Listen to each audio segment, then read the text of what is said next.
अंजाम हो रहा। क्या एक बेहद पवित्र जगह किसी बेहद घिनौने पाप को छुपा सकती है? आज हम सीधे चलेंगे कोलकाता के Saint Mary's Sacred Heart church की उन दीवारों के पीछे, जहां एक ऐसी घटना घटी जिसने इंसानी सोच और विश्वास दोनों को झंझोर कर रख दिया। आज का हमारा ये एक्सप्लेनर आपको उस अंधेरे में ले जाएगा जहां सबसे पवित्र जगहों पर भी सबसे काले राज दफन होते हैं। तो चलिए शुरू करते हैं। कहा जाता है ना कि सबसे गहरे पाप अक्सर पवित्र दीवारों के पीछे ही छिपे होते हैं। ये लाइन इस पूरी घटना का निचोड़ है। कहानी की शुरुआत होती है 22 साल की एक लड़की मारिया से। वो इस चर्च के हॉस्टल में नन बनने की ट्रेनिंग के लिए आती है। पर सच कहूं तो मारिया किसी आम ट्रेनी जैसी बिल्कुल नहीं लग रही थी।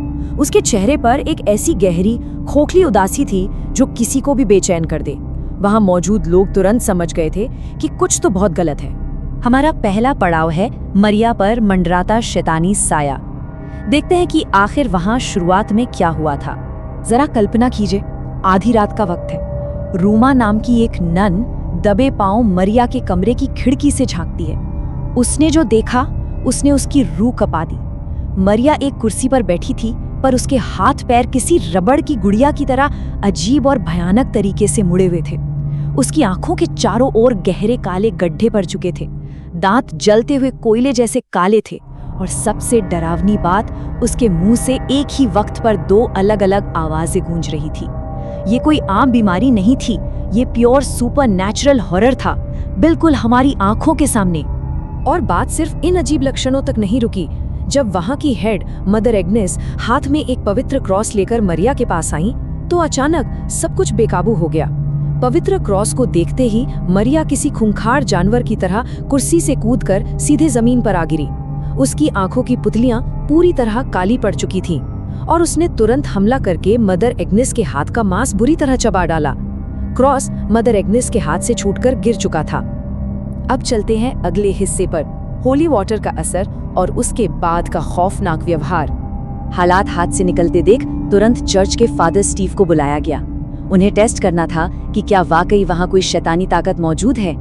जैसे ही उन्होंने पवित्र मंत्रों का जाप करते हुए मारिया पर होली वाटर छिड़का, पानी ने उसके शरीर पर सीधे तेजाब की तरह काम किया। जहां जहां वो पवित्र जल गिरा, मारिया की त्वचा पर एसिड से जलने जैसे छाले पड़ गए।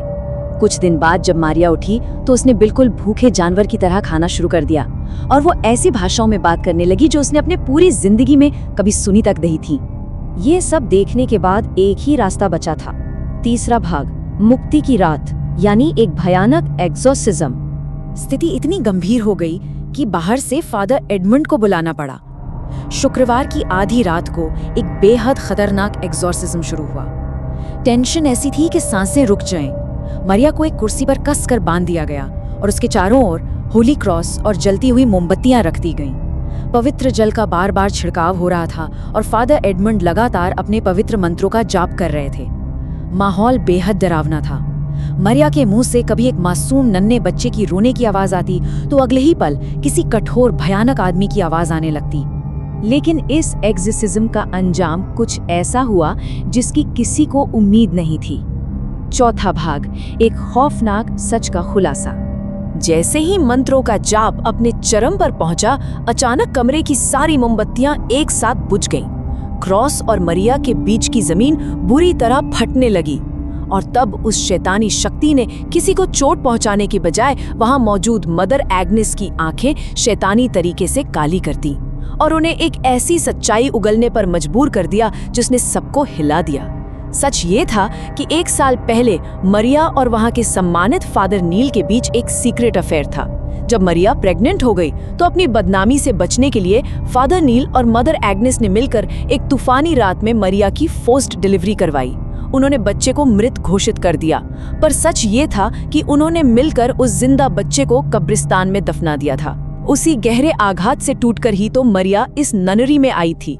यहाँ ध्यान देने वाली बात है फादर नील का दोगलापन। एक तरफ उनकी इमेज थी एक बेहद सम्मानित पवित्र सेंट की जिसने आजीवन ब्रह्मचार्य की कसम खाई थी, लेकिन उनकी असलियत एक गुप्त अफेयर, बेहद कायरता और सबसे बड़ी बात, अपने ही जिंदा बच्चे को दफनाने जैसा घिनौना पाप। सिर्फ चर्च में अपनी रेप्यूटेशन और पब्लिक इमेज बचाने के लिए उन्होंने मारिया और एक नन्ही जान दोनों की जिंदगी तबाह कर दी थी।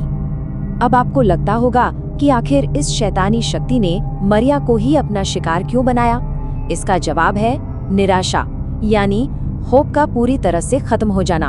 अपने बच्चे को खोने के गम और अकेलेपन में मारिया हर रात उस कब्रिस्तान जाती थी और वहां फूट फूट कर रोती थी। उसके इन्हीं आंसुओं और बेहद गहरी निराशा ने अनजाने में उस कब्रिस्तान की आत्माओं को और उसके मृत बच्चे की बदला लेने वाली आत्मा को आमंत्रित किया। उसी आत्मा ने मारिया के खोखले टूटे हुए शरीर पर अपना कब्जा जमा लिया। और यहाँ से शुरू होता है हमारा आखिरी हिस्सा, 5वां भाग, शैतानी न्याय और उसका खौफनाक अंजाम। जैसे ही ये सच बाहर आया, मारिया ने एक भयानक चीख मारी और खुद ही अपने हाथ की हड्डी को पीछे की तरफ मोड़कर तोड़ दिया।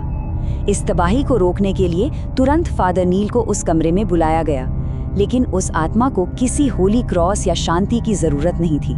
उसे तो सिर्फ अपने गुनहगार चाहिए थे। और तभी एक डरावनी आवाज गूंजी, एक पाप एक ही सजा।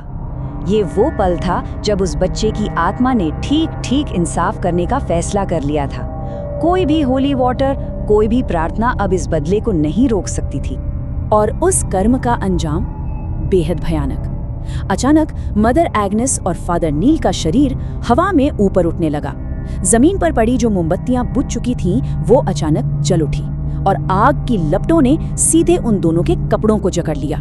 वो हवा में लटकते हुए जल रहे थे और इतनी ऊंचाई पर थे कि कोई उन तक पहुंचकर आग बुझा ही नहीं सकता था। देखते ही देखते सब कुछ जलकर राख हो गया। उन दोनों ने जो पाप किया था, उसकी वही दर्दनाक मौत के रूप में उन्हें सजा मिल गई। इस पूरी खौफनाक घटना के बाद मारिया को अस्पताल ले जाया गया, जहां लंबे इलाज के बाद उसकी जान तो बच गई, लेकिन Saint Mary's Sacred Heart church को हमेशा हमेशा के लिए बंद कर दिया गया। ये कहानी आज भी हमें एक सवाल के साथ छोड़ जाती है, क्या कोई पवित्र जगह किसी घिनौने अपराध को सच में छिपा सकती है? क्योंकि कर्म और अपराध बोध का साया दीवारों पर नहीं, आत्मा पर पड़ता है, चाहे वो दीवारें कितनी भी पवित्र क्यों ना हो। ये एक ऐसी बात है जिस पर हम सबको सोचना चाहिए। शुक्रिया।